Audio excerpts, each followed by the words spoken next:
Kaya nga, inuulit ko po sa inyo. Sa mga hindi pa nakakapakinig, uulitin ko. Ang gobyerno, ang Land Administration Authority, ang Register of Deeds, walang karapatan na mag-issue, magbigay ng titulo. Walang karapatan na mag-transfer ng titulo. Ang Land Registration Authority, ang Registry of Deeds, walang karapatan magbigay ng titulo, mag-issue ng titulo, mag-transfer ng titulo. Walang karapatan. Tandaan po natin yan. Harap-harap ang sinasabi natin sa inyo para maintindihan ng sambayanang Pilipino, hindi lamang sa buong Pilipinas, Luzon, Visayas, Mindanao, maging sa iba't ibang bansa ng buong mundo. Ipinapaalam po natin yan. Kaya, malino na po ang aking sinabi na ipaalam ko na sa inyo ang sitwasyon, ang kalagayan ng kalupaan. Ayan. Para po mas detalyado, manood po kayo sa YouTube. Sa YouTube, mapapanood nyo po ang lahat ng paliwanag natin. Doon po sa YouTube channel, Mr. Joey Arriendo, CNN, Headline News, Radio Program. Mapapanood nyo po lahat ang mga paliwanag. Mapapanood nyo po. Panoodin nyo po CNN, Headline News, Radio Program. Yan po yung YouTube channel, Mr. Joey Arriendo. Hallelujah! Kaya maraming salamat po. Minit nga. Okay, maraming salamat sa kahit pa paano ay nakapakinig sa akin.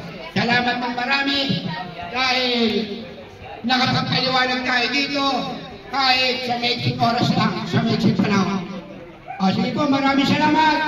God bless po sa ating lahat. At kung may katanungan, huwag po kayo mahiya na magtanong. At lahat ng katanungan nyo, sasagutin namin yan. Salamat po. God bless, God bless. Maraming po salamat, Chairman. Yan po si Overall Chairman Rizales Galisa. Maraming po salamat. Ito na ang katotohanan. Siya po ang Overall Chairman. At nandito rin po si Madam Lydia Esguera. Para malaman nyo po kung ano po ba yung... Siya po ang solo signatory Kasi nagugulo ng title OCT 01-4. Doon sa kabila. Kami po nandito para po makatulong. Para po itama natin kung ano po yung mga dokumentong dapat yung bayaran. Sa totoo lang po tayo magbabayad. Hindi po yung nagbabayad tayo, hindi natin alam kung kailan yung mga binabayaran natin. Kung suntok pa sa buwan. Wala pang linaw yung pinaghahawakan natin dokumento. Mahaba pang proseso bago kayo magkaroon ng titulo. Tayo, titulo na kagad ito. Original title, susukatin lang po yan ng engineer. At magbabayad po kayo ng title, free tax po ito. At tayo po ay meron dokumento. Ang may-ari po ng lupa international po. Hindi po yan, sabi mo isang tao lang po yan, ang may-ari. Hindi po yung sino-sino na nagpapanggap. Meron sabi sila kuna, nagpinunan na kunang po ito, sila na yung magbabayan. Tuwing eleksyon na lang po, pinangangako nila yung lupa sa atin. Tuwing eleksyon na lang yan. Kaya dapat po, nandito na po yung may-ari, kung sino yung makatanong, magtanong po kayo, na masagot kayo. Meron po tayong dokumento. At ito po ay naka-YouTube, CNN, meron po tayong media na kasama. Maraming salamat po. Sino po yung magtatanong, magtanong na po kayo. Hanggang nakakap po sa inyo lahat. Saan yung magtatanong? Kasi Penon. Boss.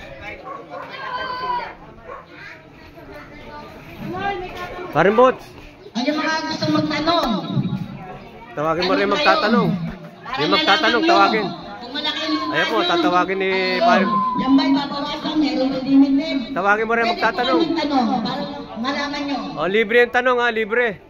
Libre naman yung magtatanong. Libre po yan, libre. Opo. Kasi si Kuya Noli, tatapgasin yata hindi pa.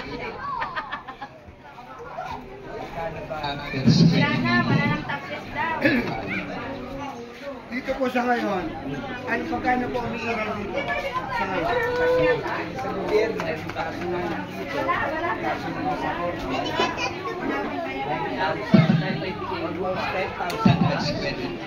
10,000 daw. Tawag ka ba? Siyempre, bababa namin. Hindi, may hirapan. Ito, magkakasalita dito. Ayan. Magandang hapon po sa inyong lahat. Kahit po nakasimangot kayo o nakangiti kayo o nagagalit kayo sa aming pag-aabala sa inyo, ito po ay para sa inyo din lahat. Para po kayo ay maiahon na sa inyong paghihirap sa pagbabayad na kung sino-sino lang ang naniningil. Ako nga po pala si Lydia Esguera, Madam Lydia Esguera, ang may-ari ng Mother Title sa buong mundo. Ito po ang ating kaganapan na ginagampanan. Magandang hapon po sa inyo lahat. Ang tinatanong po ni Sir, kung magkano po ang kalakaran dito ay 10,000 per square meter. Dahil po sa aking puso, kami po ay nang-aanyaya na mabigyan kayo ng kaluwagan. Ito po ay bababaan natin. Hindi po tayo tumitingin sa pera.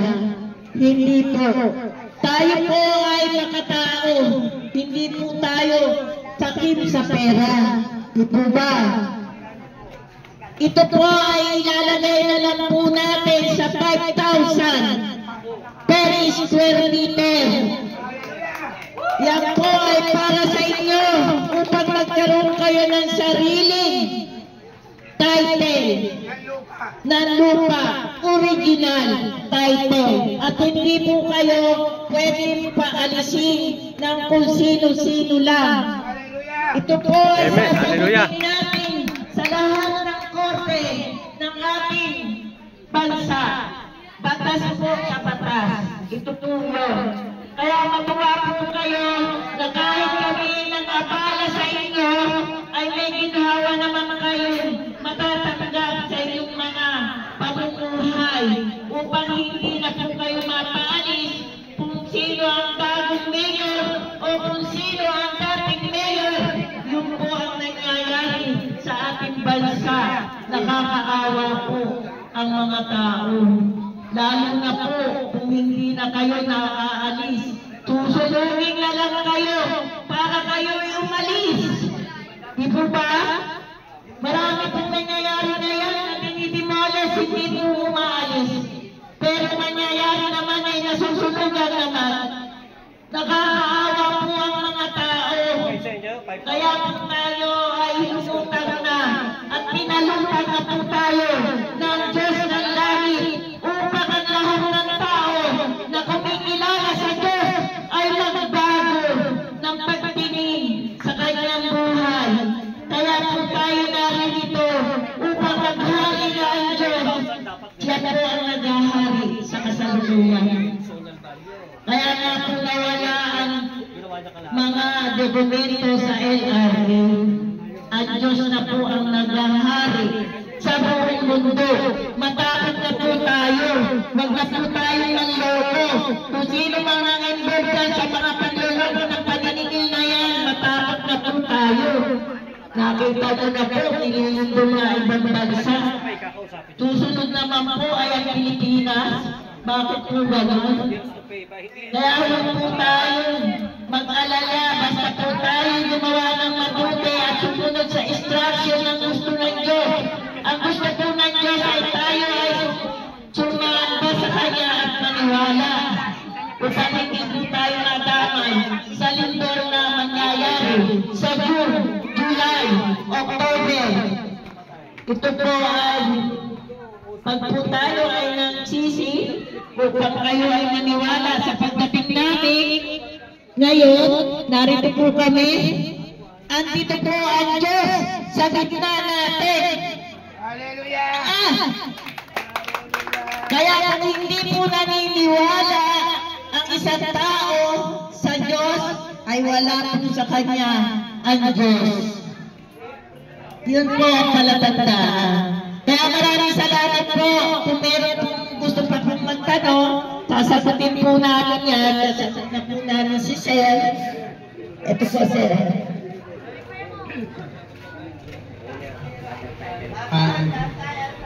The amortization. Wala nang tax. Wala nang amila. Wala na po forever. Wala na po. Namin sa pa, hindi yung tax sa sila. Paano yung mga volunteer dito? Saka isa sa binigyan niyo ako ng titulo, pwede ko na magtanila sa baka. Will they accept it?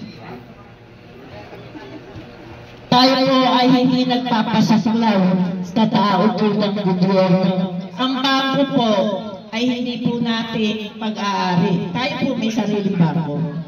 Kami po, may sariling bangko po tayo. Opo. Hindi. Opo. Depende yan sa alaga. Depende po yan.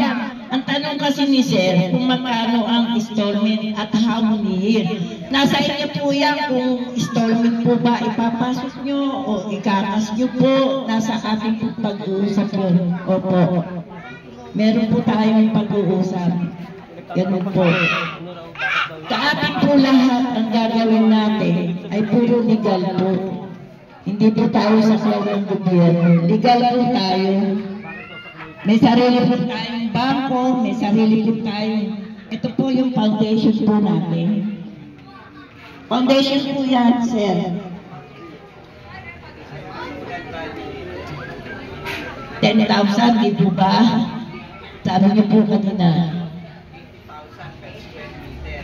80,000 po. 5,000 lang po binibigay sa inyo.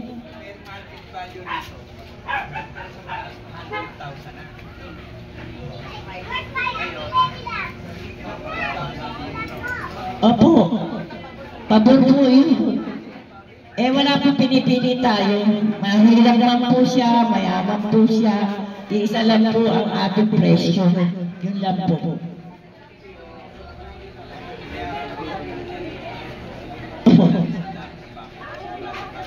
Opo. Gusto niyo po bukas, gawin na natin. Ayan po yung tinatanong ni Sir. Nasagot ko na po. At maraming salamat po sa inyo, Sir.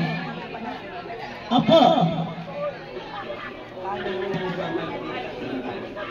Paano po yung Mga maliliit ang sikat. Ano? 30 square meter. Babayaran na yung kabulugan. Sino ang magbibigay ng title? Wala akong pakialam ng gobyerno. Wala. Magbibigay kayo ng title sa 30 square meter. Alam ko sa gobyerno, 32 square meter above para mabigyan ng titulo. Mahugot. Hindi tayo gobyerno. Private property. Ibig sabihin naging private na po ito. Private. Ito po, magmula po, and dito. Yung sa isla, kasama ko hindi. Bali yan yung square meter na titira ho dito. Kasi ako, at apating ko na kayo, meron ako sukat nito dahil nakalaban ko DMCI. Pinimanda ko ng DMCI, pinuha ko lahat ng record, nasa akin lahat. Unang nagdimanda sa akin, Rising Sun. Tinalo ko Rising Sun developer. Ang sabi niya sa akin, pumasok ako ng lupa nila, nagpatayo akong bahay. Dinsburg ko ako dito. Dinsburg. Nag-decision, tinanong ko sa judge ko kung anong gagawin ko. Ang sabi niya, hindi daw magpapile pa yan sa Supreme Court. Hanggang ngayon, wala akong mangyayari. Tingin po may mangyayari. Bakit po ba walang nangyayari no? Eh wala pa karapatan magbigay ng title ang gobyerno, kahit sino po yun. Ako lang po ang meron karapatan. Ngayon po meron na po. Ang lahat po ng titulo ng kalupaan, hindi lamang Luzon, Visayas, Mindanao, maging sa lahat ng bansa sa buong mundo, baka may kamag-anak kayo sa ibang bansa, kahit sila mismo, pakuha ninyo ng certified true copy sa ibang bansa, walang makukuha. Null and void na po ang lahat ng titulo ng kalupaan. Wala na pong visa ang lahat ng titulo ng kalupaan, hindi lamang Luzon, Visayas, Mindanao, maging sa lahat ng bansa sa buong mundo. Ito pong dokumento namin nato, kung makikita nyo,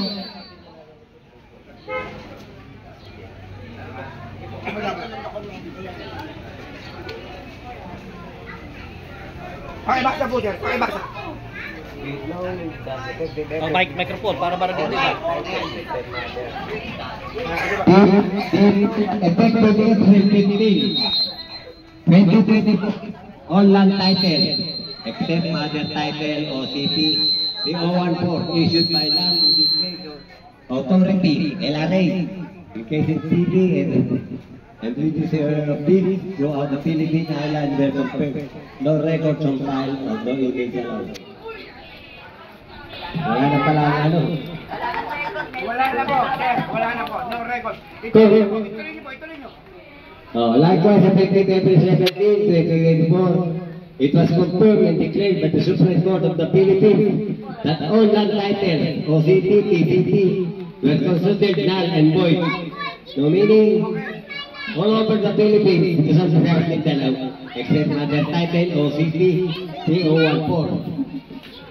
That is document upon their right, Her Royal Majesty, the Royal Highest Queen of Kings, Cynthia Guerra, being the sole signatory of Mother Account, Global Money, and the Supreme Mother of Mother Title, OCT, P014, must be honored, implemented, and regulated authority. The Mother Account and Mother Title, created local and foreign in the Philippines, and the entire continent of the world, title to any local foreign in the Philippines continent. So it's signed by Corporate Secretary, LRA. Ito, magkatibayan na po sila. Ito po sir, Supreme Court of the Philippines, Malacanang Palace, Land Legislation Authority, Department of Agrarian Reform, DNR, Region 3, Land Management Services, at saka po itong National Housing Authority. Lahat po nasangay ng gobyerno, may kopya po sila nito. Ano po tawag dyan na nagbigay kami ng mga yan? Ang Ito tawag po po ang dyan, papatunay. Implementing Guidelines. Ito po ang papatunay kasi marami pong signatory. Nandito ang LRA, nandito ang Supreme Court, nandito ang Office of the President. Lahat po sila nakapirma sa sakay ng gobyerno. Halimbawa po, magpapatitle ako ng lupa ko. Dahil yung ako mag-iengkat. Ano ba ang sina? Ito po tatawag po kung pagpapasama ko kay Paano mangyayari? Meron kayong mother title, tama ho? Isasubdivide din sa akin. Tama. Saan yung iano yun, re-registered? Meron po tayo surveyor, meron tayo, kompleto po tayo. Pati paggawa ng titulo. Oh, maliwanag po. Pwede na kayo magpa-title ng sarili nyo. Pwede po. Pwede kayo magpa-title ng sarili nyo. Pwede. And then, ano yan, isasubdivide the mother title. Tama ho? Isasubdivide the mother title. Yung mga interesado, pwede na kayo magpa-title sa kanila, sa opisina. Hindi naman illegal o, legal. Legal po tayo, sir. Salamat po. Kaya nga po sinasabi ko, ang gobyerno walang pag-aari na lupa. Wala po, wala. Wala silang karapatan. Thank you po, sir. Thank you po. Kaya nga sinimanda ako ng Rising Sun, nilabanan ko. Rising Sun, nilabanan ko rin. Kaya, Maraming salamat po kay sir sa pagpapaliwanag niya at napatunayan niya sa kanyang mga mata na basa niya po. hallelujah. Salamat po sa inyong lahat. Kung meron pa po gusto magtanong. Si sir. Meron po ako ipapaliwanag sa mga nagtatanong, ipapaliwanag ko po sa inyo, bakit tinatawag na OCT T-01-4. Ang ibig sabihin po ng OCT T-01-4, OCT, Original Certificate of Title. Yung letter T, title, -01, nagmula sa wala, 1, Diyos ng kataas-taasan na sa langit, -4, apat na sulok ng mundo. Yan po ang ibig sabihin ng OCT T-01-4. Okay, maliwanag na po. Tupo sa nagtatanong, ano ba ibig sabihin ng OCT T-01-4? Original Certificate of Title, 01, nagmula sa wala, 1, Diyos ang kataas-taasan sa langit, -4, apat na sulok ng mundo. Buong mundo po yan, hindi lamang Luzon, Visayas, Mindanao. Okay po, maraming salamat. Hari nawa, naiintindihan na po natin. Ano pa po ang gusto niyong malaman? At wala po itong sasagot niyan kung hindi kami dalawa ni Madam Lydia S. Guerra. Oo. Basta to, pwede kayo mag-verify sa Kaya ang inaano natin dito, siyempre yung nakatira, may mga lupa, yung mga kanya-kanya, yun ay kanilang pwedeng patituluhan. At bibigyan natin sila ng mababang presyo. Tayo ay hindi nangikipit sa mga tao, sa mga kababayan natin, ang kapwa Pilipino. Hindi po tayo nangikipit. Tayo nagbibigay ng kaluwagan, hindi para kipitin ng mga tao. Binibigyan po natin ng kaluwagan ang bawat isa dito po sa atin. Hindi po tayo nangikipit, hindi tayo katulad ng ibang mga tao. Wala na nga, mahirap na, kinikipit pa. Hindi po tayo gano'n. Tayo po ay sumusunod sa kautusan ng Diyos. Sumusunod tayo sa tama na ang tao ay mabigyan ng kaluwagan, hindi para gipitin. Okay po, baka po may katanungan pa. O baka may magtatanong pa. Bakit na rito yung magtatanong? Para malaman ninyo kung ano yung gusto. Ikaw, Annalyn, nanginigil ka. Baka may tanong ka. Ito po, kami po ay nakarating dito sa lugar nyo nang dahil po sa pamamagitan ni Ma'am Mirna Cipriano. Dahil po kung Ma'am Mirna, nakarating kami dito sa lugar nyo, in-invite kami dito para magpaliwanag. Si Ma'am Mirna po nag-invite sa amin dito. Ma'am Mirna, maraming salamat.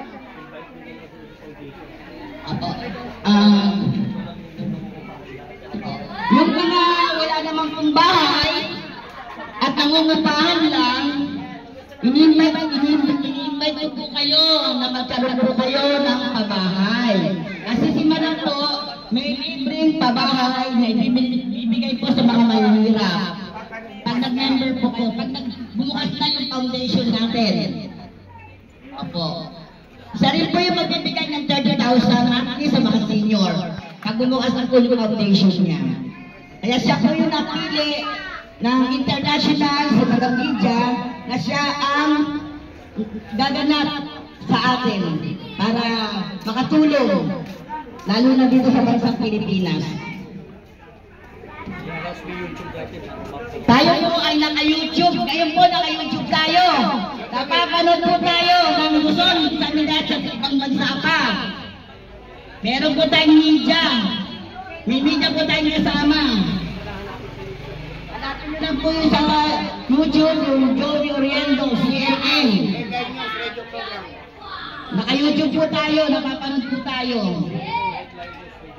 Para legal po yung ano po natin.